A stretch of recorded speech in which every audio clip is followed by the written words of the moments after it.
Welcome to PaleriderTV. Got a crazy story here out of the San Francisco area. Big rig crashes in the backyard of a home.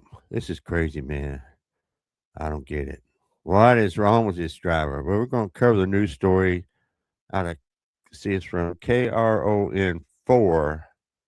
I guess they're out of San Francisco area. So let's play the video and see what happened out there. It's crazy. A big rig has crashed into the backyard of somebody's house in Crockett. This is the area of Johnson Street and Columbus Avenue near Virginia Street. KRON 4 Sarah Stinson is at the scene. Sarah, this is something, huh? What a close call here in Crockett with a big rig crashing into cars, a fire hydrant, and landing in the backyard, missing a home by mere inches. Joining us now live is the homeowner, Donna Moreno. What a crazy day, something you probably didn't expect, but no one injured? Nobody's injured, thank goodness. Everybody's okay. Oh my goodness. So explain to me, you said you were in a bedroom that you're not normally in, and you heard a loud kaboom. So basically, I have a custom closet that was made for me downstairs. So I was going upstairs to the bedroom right here and putting in jackets. So as I was doing a third load, just doing other things also, I heard this huge noise, and it's a noise you're not going to hear. It was so loud. What I thought was the sky had opened. It was so loud. Wow. So I thought, let me hang these up and then I'll see what's going on. So as I opened up the blinds to this window, I see this truck and I see this bewildered man, and I was like, holy Toledo, what happened? So I grabbed my phone, I came out, he was bewildered. He didn't speak English very well. What? He didn't speak English? You guessed it. So I wasn't really able to communicate to him.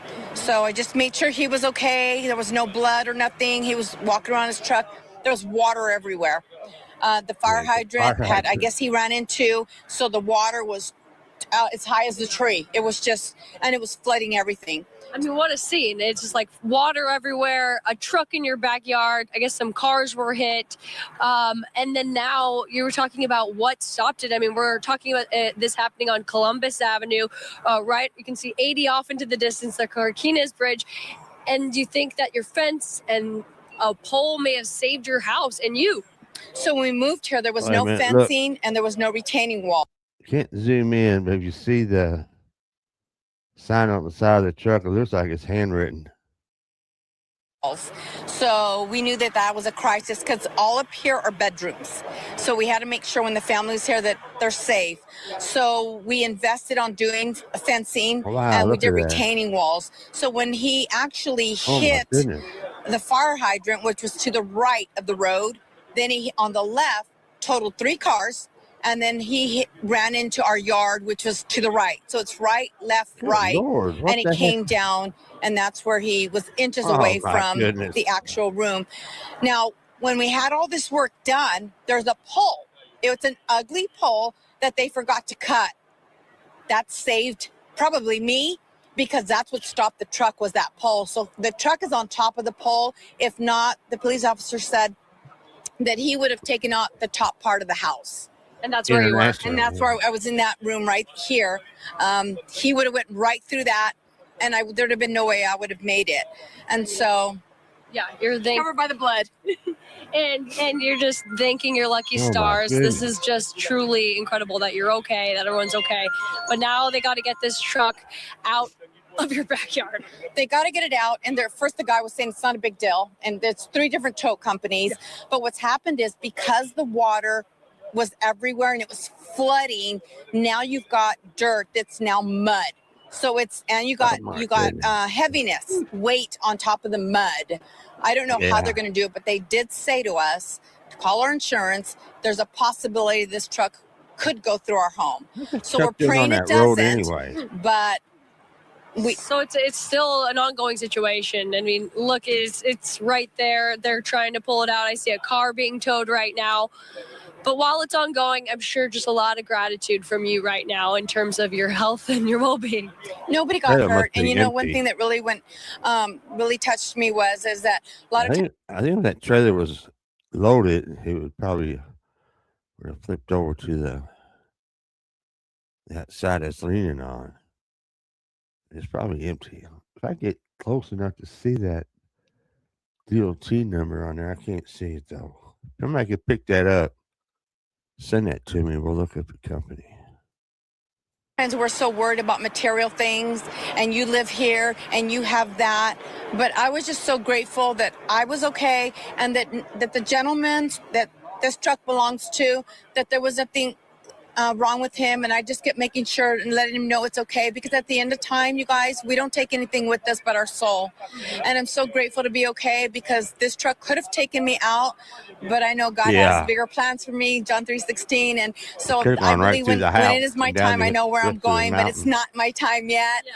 And so everybody was safe, and most important, we showed a lot of love to this trucker that was in a lot of distress, and that's what it's about. Yeah, I didn't mean to. Hey, I asked you this earlier, but for me, these narrow roads here, we are next to the freeway, but this is not a common area I would expect to see a big rig. Do you see big rigs driving on these narrow roads often? No. Yes. And what happens is this gentleman said he got lost.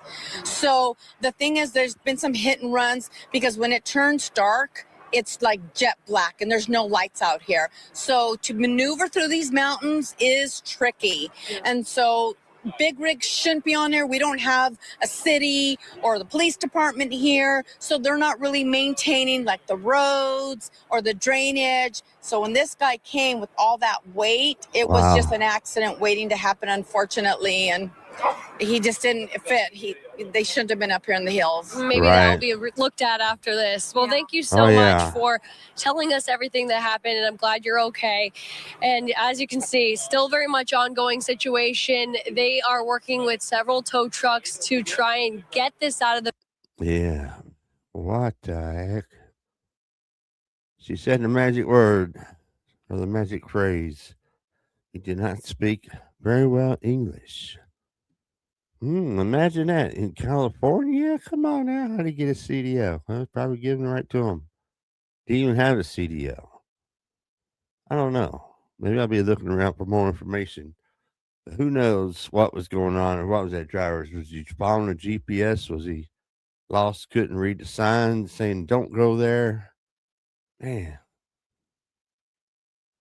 I don't know. I just don't get it. Don't get it one bit. So let's get these illegals, non-English speaking illegal truckers off the highways. They're going to end up killing everybody and tearing up the roads, houses, fences, fire hydrants, everything else. So crazy.